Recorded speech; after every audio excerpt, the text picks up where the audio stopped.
नतीजों से पहले दिल्ली विधानसभा चुनाव को लेकर के 3 और एजेंसियों का एग्जिट पोल। वोटिंग के दूसरे दिन जारी किया आंकड़ा। तीनों ही एजेंसियों ने लगाया बीजेपी सरकार बनाने का अनुमान। एक्सिस माई इंडिया के एग्जिट पोल के मुताबिक दिल्ली में बीजेपी को 45 से 55, आम आदमी पार्टी को 15 से 25 और कांग्रेस को मिल सकती है 0 से 1 सीट। टुडे चाणक्य के एग्जिट पोल के मुताबिक बीजेपी को 51, आम आदमी पार्टी को 19 सीट मिलने का अनुमान। अन्य को मिल सकती है 0 से लेकर 3 सीटें। एजेंसी सीएनएक्स के एग्जिट पोल के मुताबिक दिल्ली में बीजेपी को मिल सकती है 49 से 61 सीट, आम आदमी पार्टी को 10 से 19 और कांग्रेस को 0 से 1 सीट मिलने का अनुमान।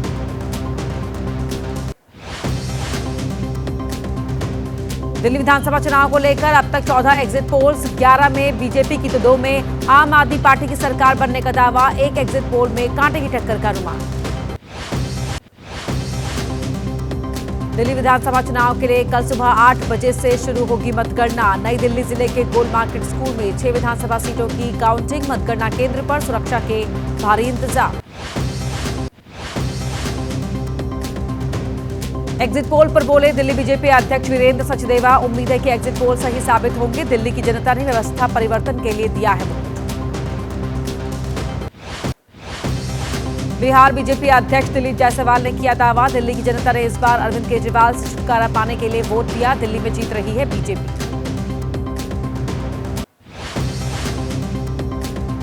शिवसेना उद्धव गुट की नेता प्रियंका चतुर्वेदी का बयान। गलत साबित होते हैं एग्जिट पोल। हमने हाल ही में हुए चुनावों में देखा, नतीजों का करें इंतजार। दिल्ली विधानसभा के चुनाव के अधिकतर एग्जिट पोल्स में बीजेपी सरकार बनाने का दावा। समाजवादी पार्टी प्रमुख अखिलेश यादव ने कहा कि हम एग्जिट पोल पर भरोसा नहीं करते। एग्जिट पोल के नतीजों पर कांग्रेस नेता संदीप दीक्षित ने उठाए सवाल। कहा आम आदमी पार्टी को इतना कमजोर रखा गया, इतना खराब प्रदर्शन नहीं करेगी आम आदमी पार्टी।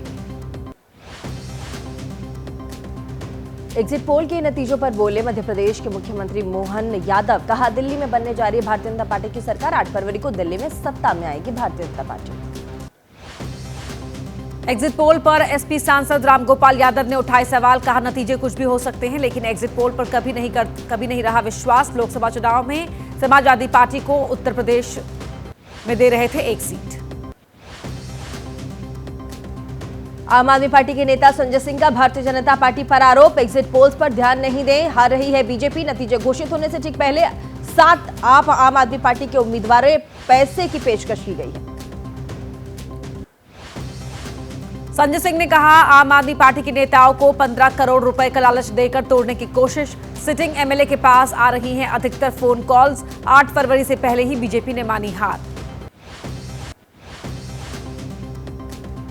आम आदमी पार्टी के आरोपों पर बीजेपी ने की है माफी मांगने की मांग। कहा संजय सिंह माफी मांगे या फिर एक और नोटिस लिए रहें तैयार। उनका आरोप उनकी हताशा का परिणाम है।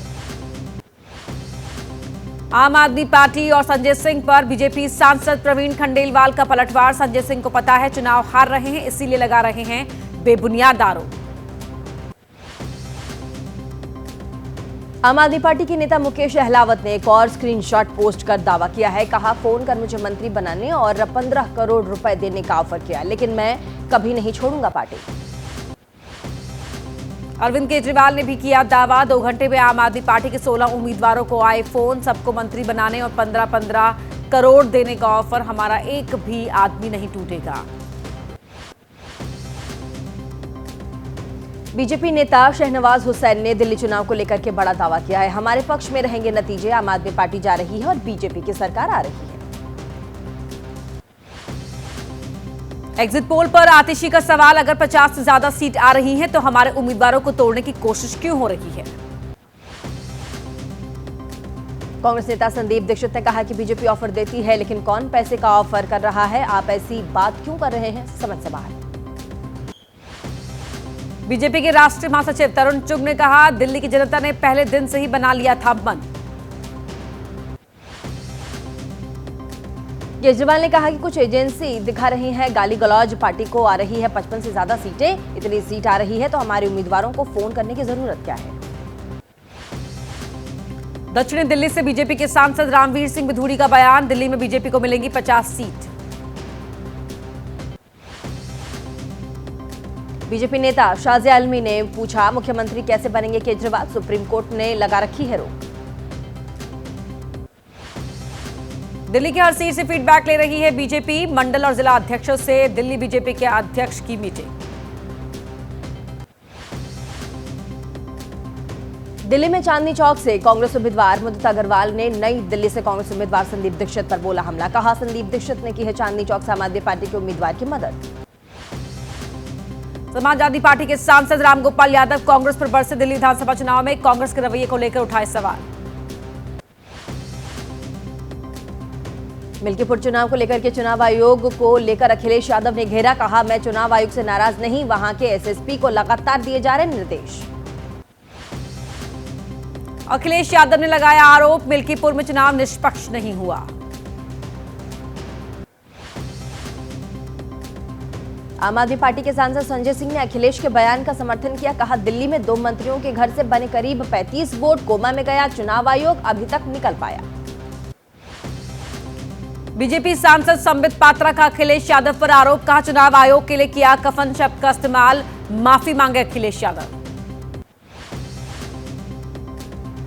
और आज संसद के बजट सत्र का 6ठा दिन होगा। भारतीयों को अमेरिका से डिपोर्ट किए जाने के मुद्दे पर आज भी संसद में हो सकता है भारी हंगामा। प्रधानमंत्री मोदी ने साधा कांग्रेस पर निशाना। कहा, कांग्रेस के मुंह से संविधान शब्द शोभा नहीं देता। शाही परिवार ने अहंकार के लिए लाखों परिवारों को तबाह किया, देश को बना दिया था जेल खाना। प्रधानमंत्री मोदी ने राज्यसभा में कहा, अपने आप को 30 मार मानने वालों को स्वीकार करनी पड़ी थी जनता जनार्दन की ताकत। जनता जनार्दन के समर्थन से ही देश से हटी थी इमरजेंसी। प्रधानमंत्री मोदी ने लगाया आरोप, कांग्रेस को बाबा साहब आंबेडकर से नफरत है। हमने बाबा साहब के विचारों को आगे बढ़ाया, कांग्रेस ने इन विचारों को खारिज किया। कांग्रेस नेता जयराम रमेश का आरोप, प्रधानमंत्री पीएम कांग्रेस को कर रहे हैं बदनाम। 90 मिनट प्रधानमंत्री झूठ की गंगा बहा रहे थे। कांग्रेस नेता प्रमोद तिवारी ने प्रधानमंत्री के भाषण को निराशा से भरा हुआ बताया। कहा, देश के लिए क्या करेंगे नहीं बताया, सिर्फ कांग्रेस को गाली दी। टीएमसी सांसद कीर्ति आजाद का कांग्रेस पर हमला। कहा, जिस तरह से कांग्रेस लोकसभा चुनाव के बाद हर जगह हार रही है, अब ये सवाल उठता है कि क्या कांग्रेस को इंडिया गठबंधन का नेतृत्व करना चाहिए। अमेरिका से भारतीयों को डिपोर्ट करने पर विदेश मंत्री एस जयशंकर ने कहा, निर्वासन प्रक्रिया नई नहीं, अवैध प्रवासियों को वापस लेना हर देश का दायित्व है। राज्यसभा में विदेश मंत्री एस जयशंकर ने कहा, निर्वासित लोगों के साथ न हो दुर्व्यवहार, ये सुनिश्चित करने के लिए अमेरिकी सरकार से बातचीत होनी चाहिए। अमेरिका से निर्वासित हुए युवक को पुलिस ने तलाश करके भेजा घर। जालंधर पुलिस ने कहा कि डिप्रेशन में रिश्तेदारों के यहां चला गया। अमेरिका से निर्वासित होकर आया था युवक। अमेरिका से डिपोर्ट हुए अमृतसर के दलेर सिंह की अपील, कानूनी तरीके से ही जाएं विदेश। सरकार को चाहिए देश में रोजगार के अवसर पैदा करे, जिससे न जाना पड़े विदेश। डिपोर्ट हुए युवक जसकरण सिंह के पिता ने सरकार से लगाई गुहार। 45 लाख कर्ज लेकर भेजा था विदेश। सरकार से की आर्थिक सहायता देने की अपील। अमेरिका से भारत वापस भेजे गए जसपाल सिंह ने बताया, डरावना सच कहा, अमेरिका जाते हुए रास्ते में मिले थे इंसानों के कंकाल, बहुत खतरनाक था सफर, अवैध तरीके से ना जाए विदेश। पंजाब के मुख्यमंत्री मान ने की है आलोचना। कहा, निर्वासित लोगों को हथकड़ी लगाना देश के लिए बहुत शर्म की बात है। भारत पहुंचने पर पुलिस कैदियों की वैन में ले गई हरियाणा सरकार। अमेरिका से डिपोर्टेशन के मुद्दे पर कांग्रेस सांसद माणिकम टैगोर ने कहा, हिंदुस्तानियों की हुई बेइज्जती, लोगों के साथ हुआ अत्याचार, विरोध में किया शांतिपूर्ण प्रदर्शन। एआईएमआईएम प्रमुख ओवैसी का तीखा हमला। आम आदमी पार्टी आप तो कहते थे कि प्रधानमंत्री ने देश का नाम बढ़ाया है, पूछा फिर निर्वासित लोगों को बेइज्जती से क्यों लाया जा रहा। आम आदमी पार्टी के नेता मलविंदर कांग ने कहा, ऐसे हथकड़ी लगाकर किया निर्वासित, जैसे कि वो हो कट्टर अपराधी, ये बहुत दुर्भाग्यपूर्ण। डिपोर्ट शख्स का बयान पोस्ट कर कांग्रेस नेता राहुल गांधी ने कहा, प्रधानमंत्री जी इस आदमी का दर्द सुनिए, भारतीयों को सम्मान और मानवता चाहिए, हथकड़ी नहीं। कांग्रेस नेता रणदीप सिंह सुरजेवाला का सरकार पर तीखा प्रहार। कहा, अमेरिका से भारतीयों की अपमानजनक वापसी, सरकार इस अपमान पर मुंह तक नहीं खोल रही है। केंद्रीय मंत्री धर्मेंद्र प्रधान ने राहुल गांधी पर बोला हमला। कहा, राहुल को भारत के इतिहास, भाषा, संवैधानिक व्यवस्था के बारे में कोई समझ या सम्मान नहीं है। देश को कर रहे हैं गुमराह। कांग्रेस नेता रणदीप सुरजेवाला ने उठाए सवाल। 7,25,000 लोग अमेरिका के डिटेंशन सेंटर में बंधक हैं। उनके साथ हो रहे सलूक की जानकारी सरकार दे। अमेरिका से भारतीयों की वापसी पर अखिलेश ने पूछा, सपना दिखाने वाले आज मौन क्यों? बांग्लादेश की पूर्व पीएम शेख हसीना के प्रत्यर्पण पर विदेश मंत्रालय ने कहा कि फिलहाल सरकार ने इस मामले में नहीं लिया है कोई फैसला।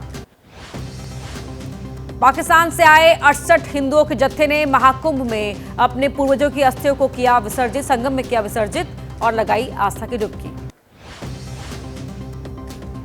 हरियाणा के मुख्यमंत्री नायब सिंह सैनी ने महाकुंभ में लगाई आस्था की डुबकी। कहा, इतनी बड़ी व्यवस्था के लिए सीएम योगी का आभार। चर्चित एक्ट्रेस ईशा गुप्ता ने महाकुंभ में लगाई आस्था की डुबकी, व्यवस्थाओं की तारीफ की। संघ प्रमुख मोहन भागवत के बयान का महाकुंभ में मौजूदा संत महात्माओं ने समर्थन किया। कहा, हिंदुओं को एकजुट होने संदेश को हम पहले ही आगे बढ़ा रहे हैं। आज महाकुंभ में होगी प्रयागराज नगर निगम की बैठक। यूपी कैबिनेट की मीटिंग के तर्ज पर होगी मिनी सदन की बैठक। आज से महाकुंभ में विश्व हिंदू परिषद के प्रन्यासी मंडल केंद्रीय प्रबंधन समिति की वार्षिक बैठक होगी। 3 दिनों तक चलने वाले इस बैठक में दुनिया भर से प्रतिनिधि शामिल होंगे। यूपी के सीएम योगी आदित्यनाथ आज से उत्तराखंड के 3 दिन के दौरे पर भतीजी की शादी में शामिल होने के लिए पहुंचेंगे पैतृक गांव। रिजर्व बैंक ऑफ इंडिया के नए गवर्नर संजय मल्होत्रा दे सकते हैं बड़ा तोहफा। आज पेश की जाएगी मौद्रिक नीति। आज मोदी कैबिनेट की बैठक होगी। इनकम टैक्स पर नए बिल को मिल सकती है मंजूरी। तेलंगाना में पार्टी के कलह के बीच में सीएम रेवंत रेड्डी दिल्ली में कांग्रेस आलाकमान से करेंगे मुलाकात। सूत्रों के हवाले से खबर। पटना में आज जन स्वराज पार्टी करेगी युवा समागम। जन स्वराज संस्थापक प्रशांत किशोर करेंगे संबोधित। शिवसेना उद्धव गुट के अध्यक्ष उद्धव ठाकरे ने फडणवीस सरकार को कहा, ईवीएम सरकार केंद्र पर भी साधा जमकर निशाना। नवी मुंबई में मुस्लिम संगठन के कार्यक्रम के बाद एक हिंदू लड़के की मौत का मामला गरमाया। पंजाब के संगरूर में खनौरी बॉर्डर पर किसान नेता जगजीत सिंह डल्लेवाल के अमर अनशन का आज 72वां दिन होगा। सेहत में लगातार गिरावट है। यूपी के संभल में राष्ट्रीय अल्पसंख्यक आयोग के अध्यक्ष इकबाल सिंह ने किया हिंसा वाले इलाके का दौरा। अल्पसंख्यक समुदाय के लोगों से मुलाकात भी की। और उद्योगपति गौतम अदानी के बेटे जीत अदानी और दीवा शाह आज लेंगे 7 फेरे। सादगी लेकिन पारंपरिक तरीके से अहमदाबाद में होगी ये शादी। कई इंटरनेशनल गेस्ट के शामिल होने की बात कही जा रही है। और ईवीएम के सोर्स कोड को सार्वजनिक करने से जुड़ी एक अर्जी पर सुप्रीम कोर्ट में आज होगी सुनवाई। हालांकि इससे जुड़ी मुख्य याचिका को सुप्रीम कोर्ट पहले ही खारिज कर चुका है। तमिलनाडु में कई विधेयकों के राज्यपाल के पास लंबित रहने के मामले में आज सुप्रीम कोर्ट में सुनवाई हो सकती है। रांची में पुलिस ने डबल मर्डर केस में किया खुलासा। सेना के जवान से AK-47 राइफल से गोली चलाकर की थी हत्या। मध्य प्रदेश के रीवा में पूर्व विधायक राजकुमार उर्मलिया की भतीजी पर 80 लाख की ठगी का आरोप। यूपी की राजधानी में बेकाबू कार का कहर। लखनऊ में मेडिकल कॉलेज की दीवार से टकराई अनियंत्रित टाटा सफारी कार। शिमला जिले में दिखा आग का तांडव। सेब के बगीचों को खतरा, आग बुझा रहे हैं लोग। यूपी के सिद्धार्थनगर में आग का कहर। 3 दुकानों में लगी आग, लाखों का सामान जलकर खाक। मौजूदा सीरीज के पहले वनडे में भारत ने इंग्लैंड को 4 विकेट से हराया। शुभमन गिल, श्रेयस अय्यर और अक्षर पटेल ने लगाई हाफ सेंचुरी। रांची में पूर्व भारतीय कप्तान महेंद्र सिंह धोनी का घर बना सेल्फी पॉइंट। घर पर हेलीकॉप्टर शॉट के साथ लिखा नंबर 7 बना फैंस के लिए आकर्षण का केंद्र।